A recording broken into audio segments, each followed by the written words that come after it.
ഞങ്ങളുടെ പ്രശ്നങ്ങളെക്കുറിച്ച് സ്വാമിജിയോട് സംസാരിക്കാനാണ് വന്നത്. സ്വാമിജി അതിനുള്ള പരിഹാരം കണ്ടെത്തണം.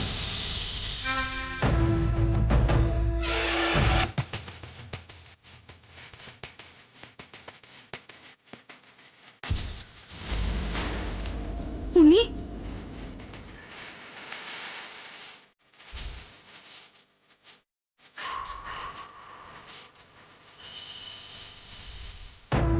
നിങ്ങളുടെ മകനെ ഓർത്ത് സങ്കടപ്പെടുന്നു അല്ലേ മകളെ?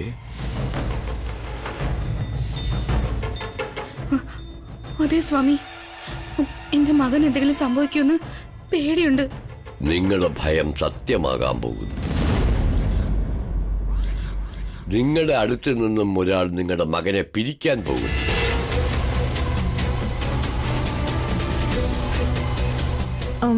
തിരുമേനി എന്താ പറയാൻ ഉദ്ദേശിക്കുന്നത്? അമ്മയും മകനെയും ആര് പിരിക്കാനാ?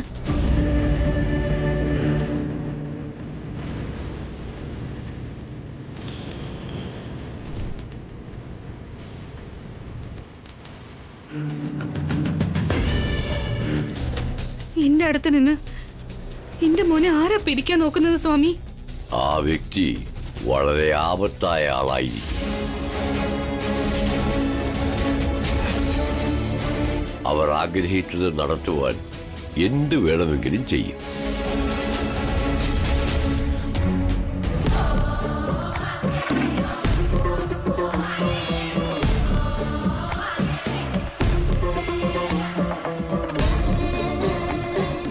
ആ വ്യക്തി കാരണം നിങ്ങളുടെ വീട്ടിൽ ഒരുപാട് പ്രശ്നങ്ങളുണ്ടാകും.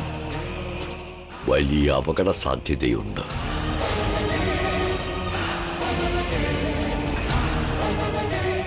ഞങ്ങളോട് ആർക്കാ ഇത്രയ്ക്ക് പക കാണിക്കാനുള്ളത് സ്വാമിജി? ഞങ്ങളോട് ഇത്രയ്ക്ക് ശത്രുത ഉള്ളത് ആർക്കാ?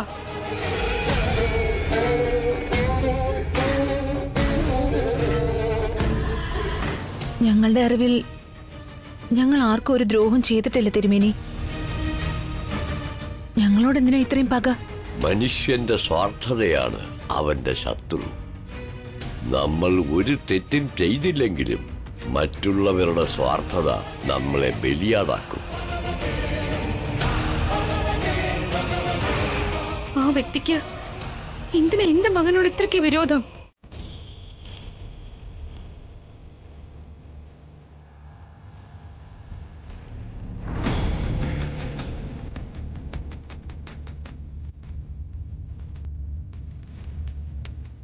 ആരാ നിങ്ങള്? എന്തിനാ എന്നോട് വരാൻ പറഞ്ഞേ? നിനക്കൊരു ജോലിയുണ്ട്, എനിക്കൊരു സഹായം ചെയ്യണം. നിങ്ങൾ ആരാണെന്ന് പോലും എനിക്കറിയില്ല. ഞാൻ എന്തിനു നിങ്ങളെ ഹെൽപ്പ് ചെയ്യണം? എനിക്ക് നിന്നെ നന്നായിട്ടറിയാം. നിനക്ക് മാത്രം ചെയ്യാൻ പറ്റുന്ന ജോലിയാണ് നിന്നെ ഏൽപ്പിക്കുന്നത്. നിങ്ങൾ എന്തിനാ എന്നെ ജോലി ഏൽപ്പിക്കുന്നേ? ഞാൻ നിങ്ങളുടെ ആരാ? എനിക്കൊരു ജോലിയും വേണ്ട. പക്ഷേ എനിക്ക് നിന്നെ ആവശ്യമുണ്ടല്ലോ കാർത്തികേ. എന്നെക്കൊണ്ട് നിനക്ക് പ്രയോജനം ഉണ്ടാവും. ഞാൻ പറഞ്ഞത് നീ ചെയ്താൽ നിന്റെ ലൈഫ് സെറ്റിലാകുമെന്ന് ഉറപ്പാ. ഞാൻ എന്താ ചെയ്യേണ്ടത്?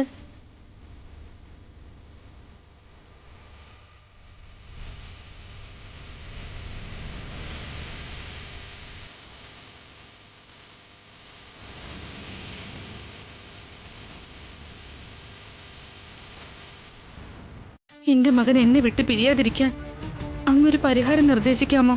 ഈ വിധിയെ തടുക്കുവാൻ ആർക്കും കഴിയില്ല. നിങ്ങൾ വളരെ സൂക്ഷിച്ച് കഴിയണം. നിങ്ങൾക്ക് അപകടം വരാൻ സാധ്യതയുണ്ട്.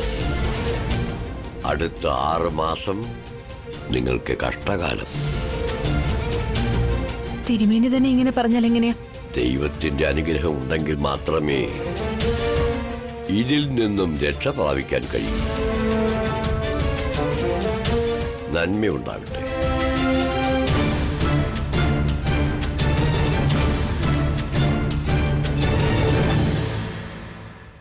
പറഞ്ഞതെല്ലാം നിനക്ക് മനസ്സിലായല്ലോ. എന്നെ നീ ഹെൽപ്പ് ചെയ്താൽ നിനക്ക് ആവശ്യമുള്ള എല്ലാം ഞാൻ ചെയ്തു തരും. ഓക്കെ? Okay, done.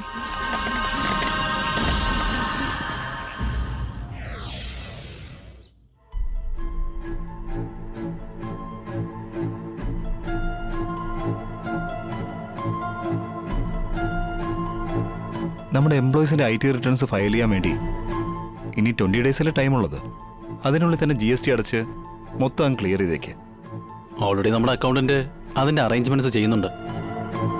1-2 ദിവസത്തിനുള്ളിൽ അതെല്ലാം ശരിയാവും. നാളെ മുതൽ ഞാനും കൂടി ഓഫീസിലേക്ക് വരാം ഏട്ടാ. പെൻഡിങ് വർക്ക് വല്ലതുണ്ടെങ്കിൽ ഞാൻ ക്ലിയർ ചെയ്തോളാം.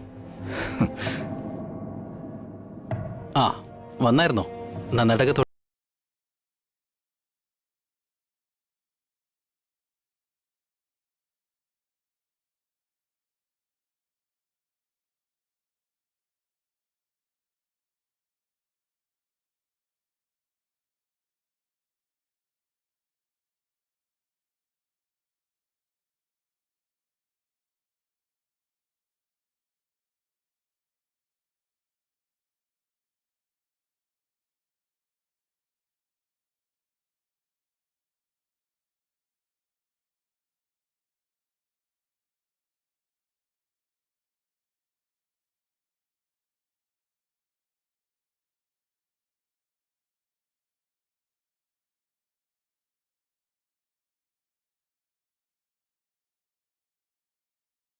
ഏട്ടാ, ആര് വഴിയാണ് ഈ ആപത്തുണ്ടാവാൻ പോകുന്നത് എനിക്കറിയില്ല.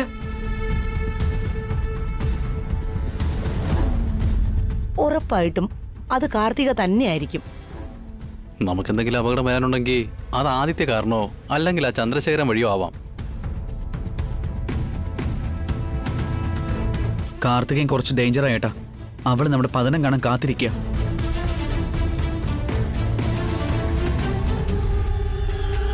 കാർത്തിക ഇനി നമ്മുടെ കാര്യത്തിൽ ഇടപെടില്ലാക്കിൽ വസുവും ഞാനും അവൾക്ക് നല്ല വാർണിംഗ് കൊടുത്തതാ. നിങ്ങൾ ഓൺ ചെയ്താ അവള് വിടുമെന്നാണോ? അവളൊരു പിടിവാശിക്കാരിയാ. ആ ആദ്യത്തിനെ അഭി നന്നായിട്ട് വാൺ ചെയ്തിട്ടുണ്ട്. ചന്ദ്രശേഖരനാണെങ്കിൽ ജയിലിലും. എന്റെ പാവൻ രാജയെ നിങ്ങൾ ജയിലിലാക്കിയില്ലേ? അമ്പലത്തിലെ തിരുമേനി തന്നെ അങ്ങനെ പറഞ്ഞിട്ടുണ്ടെങ്കിൽ നമ്മൾ കുറച്ച് സൂക്ഷിക്കണം.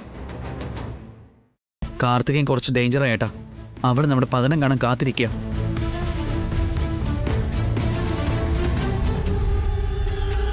കാർത്തിക ഇനി നമ്മുടെ കാര്യത്തിൽ ഇടപെടില്ലാക്കിൽ വസുവും ഞാനും അവൾക്ക് നല്ല വാർണിംഗ് കൊടുത്തതാ. നിങ്ങൾ ഓൺ ചെയ്താ അവള് വിടുമെന്നാണോ? അവളൊരു പിടിവാശിക്കാരിയാ. ആ ആദ്യത്തിനെ അഭി നന്നായിട്ട് വാൺ ചെയ്തിട്ടുണ്ട്. ചന്ദ്രശേഖരനാണെങ്കിൽ ജയിലിലും. എന്റെ പാവൻ രാജയെ നിങ്ങൾ ജയിലിലാക്കിയില്ലേ? അമ്പലത്തിലെ തിരുമേനി തന്നെ അങ്ങനെ പറഞ്ഞിട്ടുണ്ടെങ്കിൽ നമ്മൾ കുറച്ച് സൂക്ഷിക്കണം. ആരും പേടിക്കേണ്ട ഒരാവശ്യമില്ല. എല്ലാവരും ധൈര്യമായിട്ടിരിക്കുക. ഒന്നും സംഭവിക്കില്ല.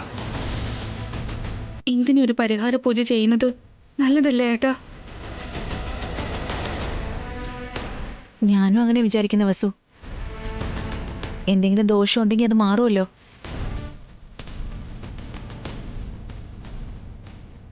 എന്റെ രാജയെ ജയിലിലാക്കിയിട്ട് കാർത്തികയ്ക്ക് ഡിവോഴ്സ് കൊടുത്തിട്ട് അവളെ വീട്ടിൽ നിന്ന് പുറത്താക്കി. അതിനേക്കാൾ വലിയ പാവം എന്താ ഉള്ളത്? തീർച്ചയായും വീട്ടിലൊരു ശാന്തി പൂജ ചെയ്യണം. തിരുമേനി തന്നെ ഇങ്ങനെയൊക്കെ പറഞ്ഞിട്ടും നമ്മളൊന്ന് ശ്രദ്ധിച്ചില്ലെങ്കിൽ അത് വലിയ ദോഷമാകും. ഉണ്ണിക്ക് എന്തെങ്കിലും സംഭവിക്കുമെന്ന് ഞാൻ വല്ലാതെ ഭയപ്പെടുന്നു. ഉടനെ എന്തെങ്കിലും ചെയ്തേ പറ്റൂ. ശരി വസുന്ധര, താൻ ധൈര്യമായിട്ടിരിക്കുക. ഉണ്ണിക്കൊന്നും സംഭവിക്കില്ല. നീ പോയി റെസ്റ്റ് എടുത്തോ വസു. ഞാൻ പോയി ഭക്ഷണം ഉണ്ടാക്കട്ടെ.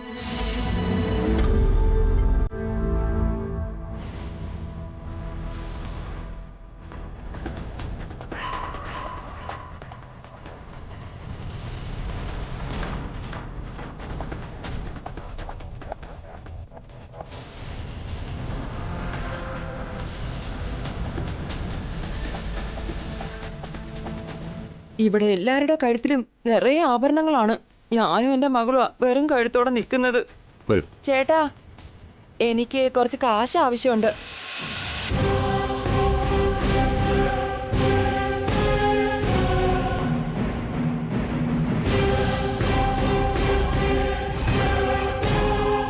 ഇപ്പം നിനക്കെന്തിനാ കാശ്?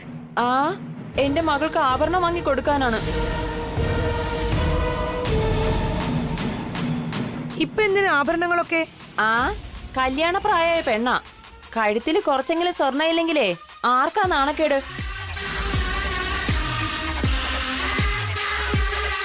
അതിനിപ്പോ ശിവാനി പഠിച്ചോണ്ടിരിക്കുകയല്ലേ ദമയന്തി. അവൾക്ക് കല്യാണത്തിന്റെ പ്രായമാവട്ടെ. ഓരോ ദിവസവും സ്വർണത്തിന്റെ വില മല പോലെ കയറിക്കൊണ്ടിരിക്കുക. ഇപ്പോഴേ സ്വർണം വാങ്ങി വെക്കുന്നത് നല്ലതല്ലേ? നിന്റെ മോൾക്ക് മാത്രാണോ അതോ നിനക്കും വേണോ? ദാ നോക്ക്, എന്റെ കഴുത്തും വെറും കഴുത്താറ്റല്ലേ കിടക്കുന്നേ. ഈ വീട്ടിൽ ജനിച്ച പെണ്ണാ. എനിക്കും സ്വർണം വാങ്ങുന്നതിൽ എന്താ തെറ്റ്?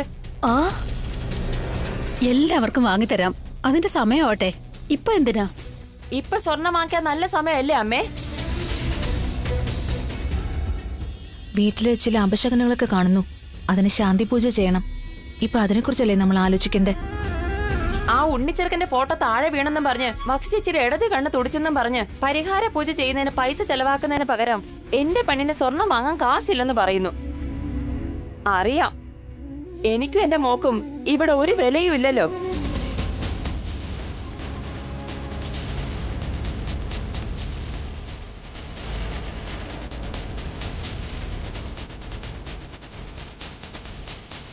ദയവ് ചെയ്ത് ആവശ്യമില്ലാത്ത പ്രശ്നങ്ങൾ ഉണ്ടാക്കരുത്. നീ ചോദിക്കുന്നത് ഞങ്ങൾ വാങ്ങിച്ചു തരാം. കുറച്ച് ദിവസത്തേക്കൊന്ന് ക്ഷമിക്കുക. ഇപ്പോഴില്ലെങ്കിൽ പിന്നെ എപ്പോഴാ വാങ്ങിച്ചു തരുന്നത് ചേട്ടാ? അതുവരെ എന്റെ മോള് വെറും കഴുത്തോടെ നിൽക്കണോ അല്ലേ? നിനക്ക് എന്തെങ്കിലും വേണമെങ്കിൽ ഞാൻ തന്നെ തരുമല്ലോ. നിങ്ങളുടെ സ്വർണവും ബാക്കിയുള്ളവരുടെ സ്വർണവും ശിവാനിക്ക് എന്തിനാ അമ്മേ? അവക്ക് സ്വന്തമായിട്ട് എന്തെങ്കിലും വേണ്ടേ?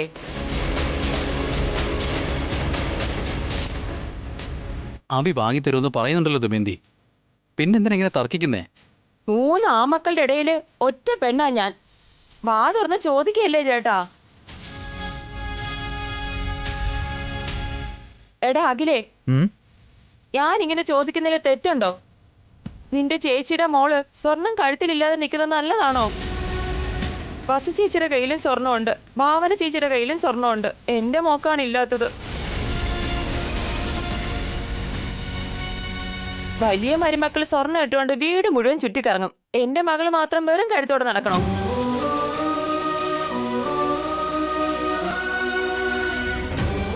അതിന്റെ ആവശ്യം വരുമ്പോഴും അതിന്റെ സമയം ആവുമ്പോഴേക്കും നമുക്കെല്ലാം വാങ്ങാം ദമയന്തി. വെറുതെ പ്രശ്നങ്ങൾ ഉണ്ടാക്കാതെ. സംസാരിക്കുന്നതേ പ്രശ്നം എന്ന് പറയുന്നല്ലോ ഏട്ടാ. ഞാനും അമ്മയുടെ വയറ്റിൽ ജനിച്ച മോളല്ലേ. ജനിച്ച ഉടനെ തന്നെ എന്നെ തൂക്കി എറിഞ്ഞതല്ലേ. ഇത്രയും നാള് സ്വത്തും സുഖമൊന്നും അനുഭവിച്ചില്ല ഞാൻ. എന്റെ മകളെങ്കിലും സന്തോഷമായിട്ടിരിക്കുന്നത് ഞാൻ ആഗ്രഹിക്കില്ലേ? വീട്ടിലിപ്പോ എന്തൊക്കെയാ സംഭവിക്കുന്നേ? നീ എന്താ ചോദിക്കുന്നേ? അതാണ് ഞാനും ചോദിക്കുന്നത് ചേട്ടാ.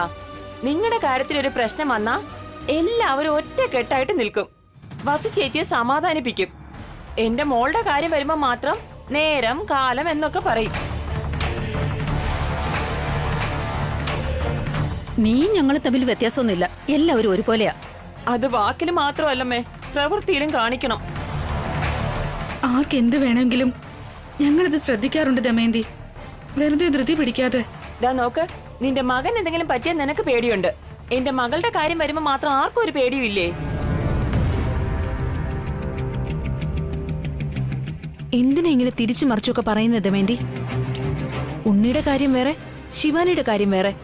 ആ, വീട്ടിലെ എല്ലാവരും തുല്യരാണെന്ന് പറയുമ്പോഴേ നമ്മുടെ വിഷയം അതിൽ വരില്ലേ ചേച്ചി? ഉണ്ണിയുടെ കാര്യത്തിന് വേണ്ടി പരിഹാര പൂജ ചെയ്യുമ്പോഴേ എന്റെ മകൾക്ക് സ്വർണം വാങ്ങിച്ചു തരില്ലേ? പരിഹാര പൂജയ്ക്ക് എന്ത് ചെലവാകുമെന്ന ഈ പറയുന്നത്? പക്ഷെ ആഭരണം വാങ്ങാൻ ഒരുപാട് കാശ് വേണ്ടേ? ആ കാശ് നമുക്ക് അറേഞ്ച് ചെയ്യണ്ടേ? ഇത്രയും വലിയ വീട്ടിൽ താമസിക്കുമ്പോഴേ കാശിന് എന്താ കുറവ്? ചിലതൊക്കെ നിനക്ക് പറഞ്ഞാലും മനസ്സിലാവില്ല ദമയന്തി. എന്ത് കാര്യമാണെങ്കിലും അത് ചെയ്യുന്നതിനൊരു നേരവും കാലവും ഒക്കെ ഉണ്ട്. നീ ഞങ്ങളുടെ 3 പേരുടെ ഉത്തരവാദിത്തമാണെന്ന് ഞങ്ങൾ പറഞ്ഞല്ലോ. അതുകൊണ്ട് ഓരോ തവണ ഇങ്ങനെ പ്രശ്നങ്ങൾ ഉണ്ടാക്കി നീ വെറുതെ ഞങ്ങളുടെ ഉള്ള സ്നേഹം കൂടെ ഇല്ലാതാക്കരുത്. അങ്ങനെയല്ല മതി, ചേട്ടാ. നിർത്ത്. സമയമാകുമ്പോ എല്ലാം നിനക്ക് കിട്ടും. ആവശ്യമില്ലാതെ അഭിയെ ദേഷ്യം പിടിപ്പിക്കരുത്. റെസ്റ്റ് എടുക്കാൻ പറഞ്ഞിട്ട് നീ എന്തിനാ വസു ഇങ്ങോട്ട് വന്നത്? എനിക്ക് റെസ്റ്റ് എടുക്കാൻ പറ്റുന്നില്ല. എന്റെ മനസ്സിൽ മുഴുവനും ഉണ്ണിയെ കുറിച്ചുള്ള കാര്യങ്ങളാ. ആ സ്വാമിജി പറഞ്ഞതിന് ശേഷം എനിക്ക് കൂടുതൽ പേടിയാവുക. കുട്ടികൾ സ്കൂളിൽ നിന്ന് ഇറങ്ങിയോ ഇല്ലയെന്ന് ഫോൺ ചെയ്ത് ചോദിക്കബി. ഒരു minute.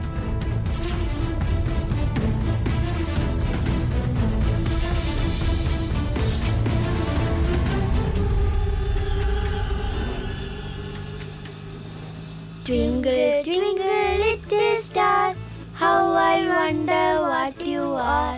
Up above the world so high, like a diamond in the sky. ഏയ് എന്താ കാക്കയെ പോലെ കരഞ്ഞോണ്ടിരിക്കുന്നത്? നിർത്ത്. ഓട്ടോ ചേട്ടാ, ഒരു നല്ല സിനിമാ പാട്ടങ്ങിട്ടെ. സിനിമാ പാട്ടിനേക്കാള് എന്റെ അനിയത്തിമാര് പാടുന്ന റൈംസ് ആ ഏറ്റവും നല്ലത്. ആ റൈംസ് കേട്ടോണ്ടിരുന്നാലേ സ്കൂളിൽ ഇരിക്കുന്ന ഓർമ്മ എനിക്ക് വരും. അപ്പൊ സ്കൂളിൽ പോകാൻ നിനക്ക് പേടിയാണല്ലേ കിട്ടു? ഇവന് പഠിക്കുന്നതേ പേടിയാണ്. എനിക്ക് പേടിയാണെന്നോ? നിങ്ങളാ അയ്യോ ബോംബ് ബോംബ് ബോംബ് ബോംബ്. എന്തു പറ്റി ചേട്ടാ? ടയറ് പഞ്ചറായെന്ന് തോന്നുന്നു മോനെ. ടയറിന്റെ ശബ്ദമായിരുന്നു. ഇവൻ ബോംബാണെന്ന് പറഞ്ഞ പേടിച്ചു. ഇവനെല്ലാം പേടിയാ, എന്നിട്ട് പുറത്ത് പേടിയില്ലാത്ത പോലെ അഭിനയിക്കും. അത് പോട്ടെ, ഇനി എങ്ങനെയാ ചേട്ടാ? നിങ്ങളിങ്ങനെ ടെൻഷൻ അടിക്കണ്ട. സ്പെയർ ടയർ ഉണ്ട്, ഒരു 5 മിനിറ്റിൽ ഞാൻ ശരിയാക്കാം. ശരി ചേട്ടാ. ഹായ്. എവിടെ ചേട്ടാ പോകുന്നേ? ഐസ്ക്രീം വാങ്ങി കഴിക്കാൻ. ചേട്ടാ എനിക്കും ഐസ്ക്രീം വേണം. വേണ്ടാനു, ഐസ്ക്രീം കഴിച്ചാ ജലദോഷം പിടിക്കും. അങ്ങനെയൊന്നും ഉണ്ടാവില്ല ഏട്ടാ, വാങ്ങിച്ചു താ.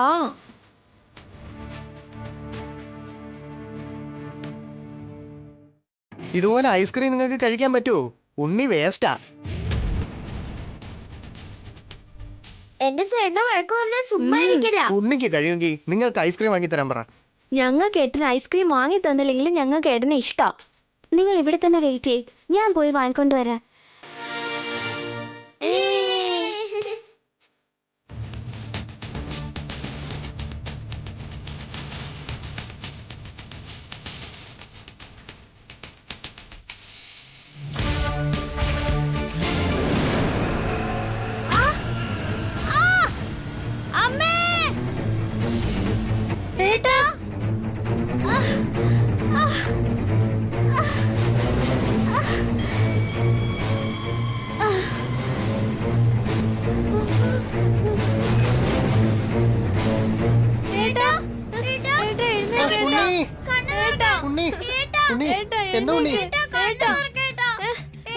കണ്ണു തുറക്ക്.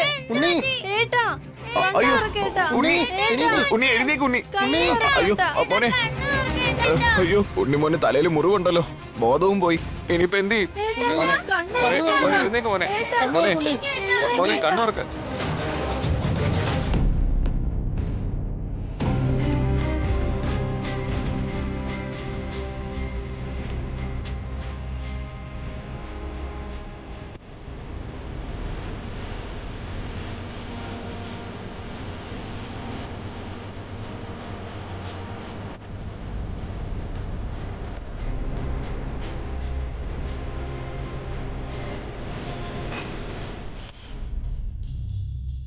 എന്താ ഉണ്ടായത്? ഏതോ ഒരുത്തം ബൈക്കിൽ വന്ന് ഇടിച്ചിട്ട് പോയതാ മാഡം. ഹോസ്പിറ്റലിൽ കൊണ്ടുപോകാൻ പറ്റുന്നില്ല, എന്റെ വണ്ടി പഞ്ചറായിരിക്കുക. അതെയോ? ഈ കുട്ടിയെ ഞാൻ തന്നെ ഹോസ്പിറ്റലിൽ കൊണ്ടുപോവാം. എൻ്റെ കാറിലേക്ക് കയറ്റൂ.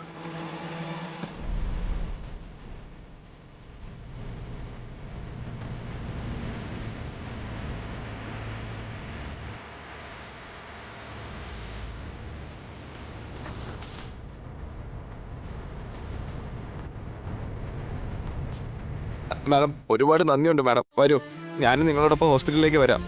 ഈ കുട്ടികളെ ഒറ്റയ്ക്കാക്കിയിട്ടാണോ വരുന്നത്? ഇവരെ ഹോസ്പിറ്റലിൽ കൊണ്ടുപോയാൽ ഇവരെ കൂടി പേടിക്കും. അടുത്ത് തന്നെ സുജാത ഹോസ്പിറ്റലുണ്ട്. ഈ കുട്ടിയെ ഞാൻ അവിടെ അഡ്മിറ്റ് ചെയ്യാം. നിങ്ങൾ ഈ കുട്ടികളെ വീട്ടിൽ കൊണ്ടാക്കിയിട്ട് പാരന്റ്സിനോട് വിവരം പറയും. ശരി മാഡം. കുട്ടികളെ, യു ഡോണ്ട് വറി, ചേട്ടനൊന്നും സംഭവിക്കില്ല.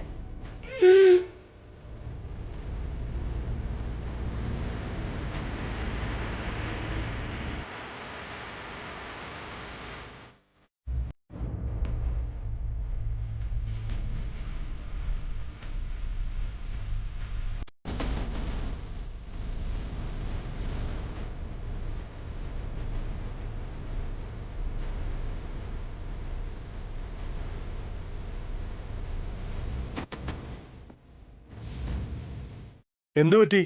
കുട്ടിക്ക് ആക്സിഡന്റ് ആയി, ഒന്ന് പെട്ടെന്ന് നോക്കൂ. അറ്റൻഡർ കൊണ്ടുവരൂ. വേഗം ആവട്ടെ.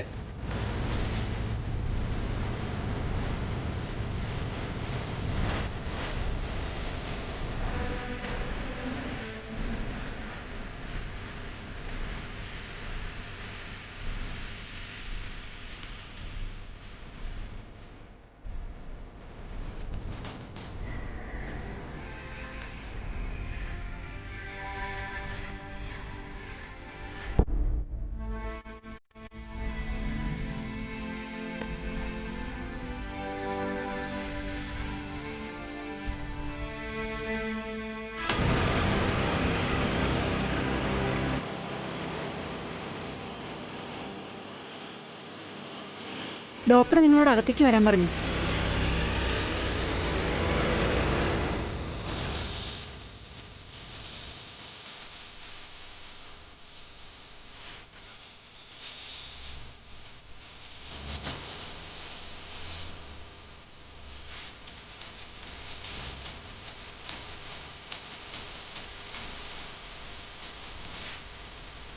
ഡോക്ടർ, കുട്ടിക്ക് എങ്ങനെയുണ്ട്? തലയിൽ നല്ല പരിക്കേറ്റിട്ടുണ്ട്. ചില ടെസ്റ്റുകൾ കഴിഞ്ഞിട്ട് എന്താണെന്ന് പറയാൻ പറ്റൂ. Do it doctor. എത്ര ചിലവ് വന്നാലും കുഴപ്പമില്ല, കുട്ടിയെ രക്ഷപ്പെടുത്തണം. കഴിവിന്റെ പരമാവധി ഞാൻ നോക്കാം.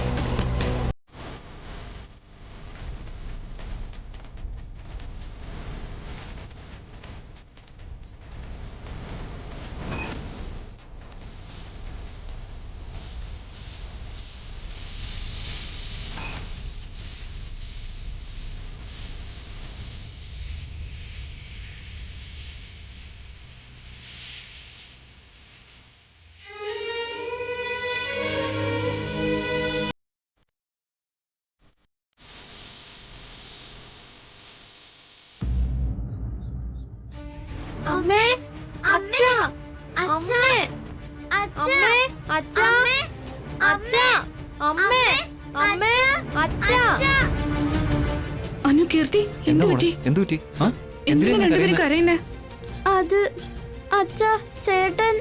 എന്താ നിങ്ങൾ മാത്രം വന്നേ? ഉണ്ണി എവിടെ? ഏട്ടന് ആക്സിഡന്റ് ആയി അമ്മേ.